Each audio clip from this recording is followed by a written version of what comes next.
Max, good luck to you. Hey, how are you? Yeah, I'm great, man. You're doing incredible. Long time. Yeah. Are you with us now? Max, I'm one of your chief donors. What a thing to say. No, I'm teasing you. Okay, I'm teasing good. you. No, Anyway, you're doing. I'm proud of you. I'm so proud of you. doing my best. I've never heard you say anything I didn't love. You're running this campaign amazingly.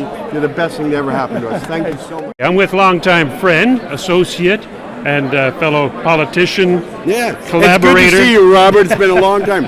I think we first met each other in probably 1982? 85. 85, okay. 85, so when still. Freedom Party was really rolling, Yeah. kind of the early peak. Now, Marc, the Principat, has the dubious honor, I would say, of probably supporting every single political party in this country, provincially and federally. I can list them up, but I've never voted for the Conservative Party, ever. No. But I voted for the Marijuana Party, the Green Party, the NDP, the Liberals, and certainly the Freedom Party in the 80s, the UN Party once. I don't think there's been any, and the BC Marijuana Party, I found it. So yeah, lots. I've been everywhere. Now, what about the PPC? Your impressions? I'm giving the maximum to candidates, giving the maximum to I love Max, known Max for 3 years. Yeah. I was at the Conservative Leadership Convention. So I was there, I bought a membership, I supported Max, I watched him get robbed of the leadership, but I had never voted for them in an actual election, and of course I'm never going to. But now I'm pretty convinced. The Green Party, NDP, and the Liberals, Conservative, horrible collectivist parties, just rapacious spending proposals. I've never seen such a gluttony of politicians, ripping off the taxpayer gratuitously day after day after day with new promises of spending. And young people are out on the street talking about saving the planet from a climate emergency. They will have no resources left because the one thing the old people really did do and screw up is they spent those kids into near bankruptcy. There's going to be no money that the government, everything will go to the deficit and the debt.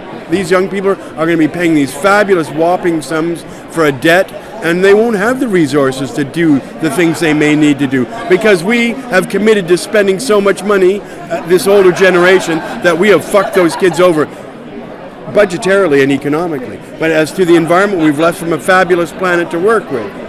Now, again, you've shifted from party to party to party. Is there anything in the PPC that may give you pause to think that at some point in the future you would abandon the PPC as well? No, like every single platform plank, I think we need to have much less immigration because all those people are going to the city, my city, Toronto, and it's sending rents up. I'm a normal middle-class guy, but my rents are going up. The pressure on property everywhere is tremendous. 350,000 new people each year, all seeking accommodation, and largely going to Montreal, Toronto, and Vancouver. That is not sustainable, at least not for ordinary people who make $13, $14, $15, $20 an hour, right? So I look at the immigration strictly from an economic. We need to lower the amount of pressure put on a market that's tightly rent controlled. Toronto's very rent controlled. So it's not like there's a free market to accommodate these kind of demands because immigrants do make contributions.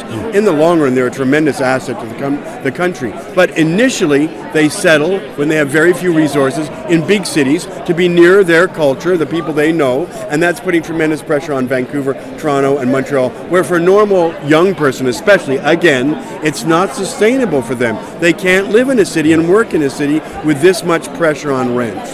And when I look at, and of course crony capitalism is a misnomer, it's crony statism. Or just cronyism. Cronyism, and that, of course, we need to abolish all corporate welfare, level the playing field honestly and totally, get rid of all government interference in business. We need to deregulate so many sectors. We need to end the Indian Act. We need to give Native people property rights on those reserves. We need to break up those reserves into private property units that each individual First Nation person can do something with, have an asset, and build from there. So, I actually, of course, subscribe to a much more radical platform, but I'm content with the entire platform that the PPC has. I agree with everything. I've never heard Max ever say anything, and I follow him daily, ever say anything I disagree with. Well, I hope you finally settle on a political party that you can stay with for a length of time. I was a founding member. I've given the maximum each year. I just gave the guy from Guelph $100. I'm giving $1,600 to candidates, $1,600 to the party for the election. I'm doing what I can.